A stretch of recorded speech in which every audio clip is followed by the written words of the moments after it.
They were just going shopping. Minutes later, 3 lives were gone forever. These 3 who died and the young child that was in the car, and one of them that died was 13 at the time.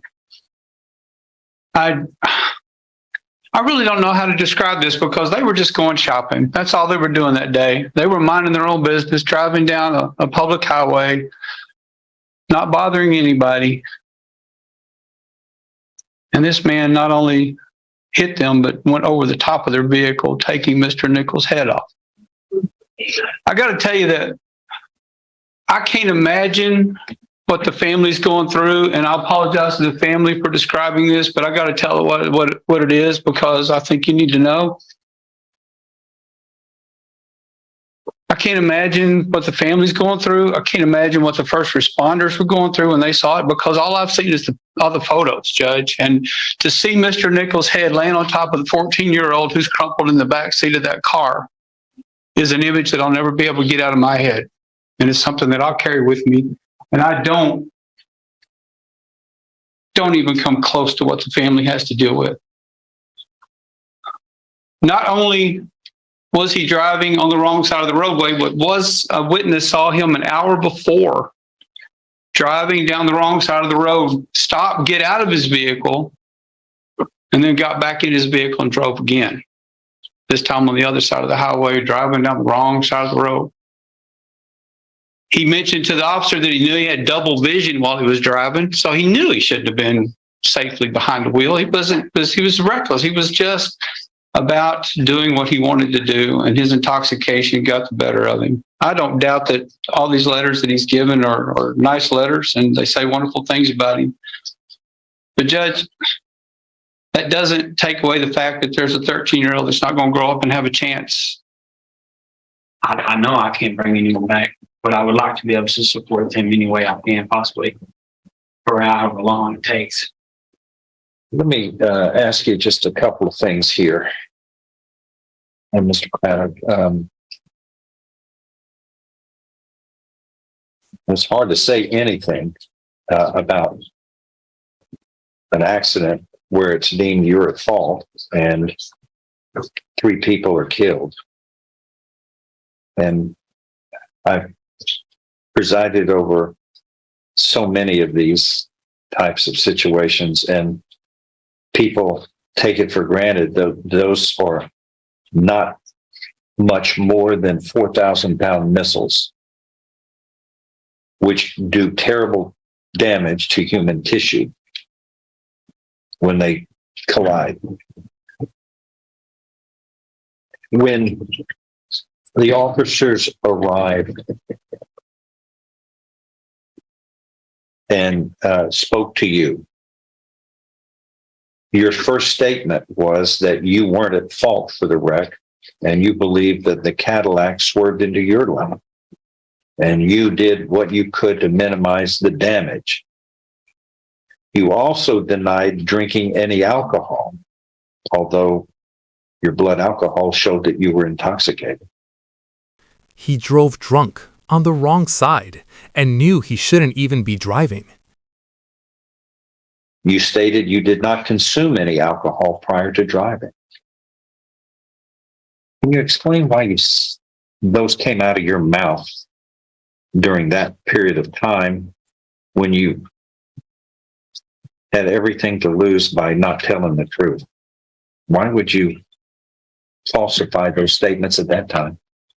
Your Honor, honestly, Yeah, honestly. I was scared. I've never been in trouble before.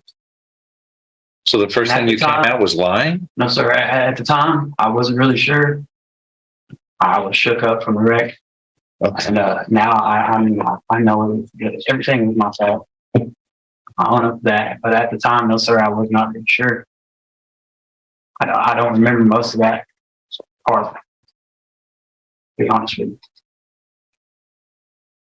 During the pre-sentence interview to the probation office, you claimed that you had never drank to intoxication. Is that true? Yes, sir, that's correct. but you reported drinking to intoxication for approximately 4 years. It states at the time of the substance abuse assessment listed below. Here in this, the defendant reported a 7-year history of alcohol use in the substance abuse assessment. 4 of those years to intoxication. It states that the person who did the substance abuse assessment believed that you are in denial of addiction and you do not see your consumption of alcohol as being a problem. Why would she say that when you have everything to lose by not being accurate and truthful? Why would you hedge at this time?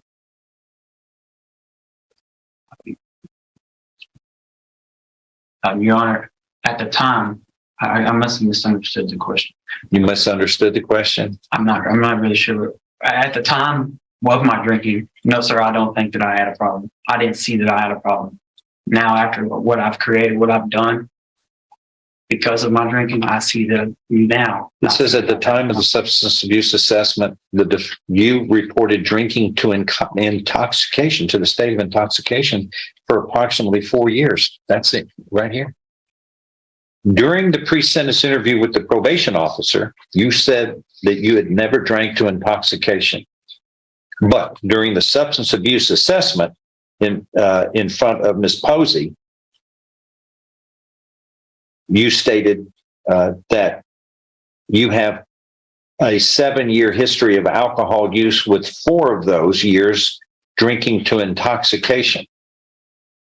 Yes, sir. Which was the last reported use approximately May 2021, which would have been on or about the date of this. Yes, sir. I do believe the last 4 years of my drinking was I had a problem. Okay, all right. That's your statement? That you drank to intoxication for about 4 years? Problem. Yes, sir. What the court is saying is obviously a catastrophic automobile collision between 2 automobiles. One is on its side and it's up against another vehicle. And apparently the vehicles stopped when they made contact with each other and didn't move very far, which, if you're going to even the speed limit there, it's a catastrophic event. There truly is no way to describe decapitation of a human being. No, sir. It doesn't have.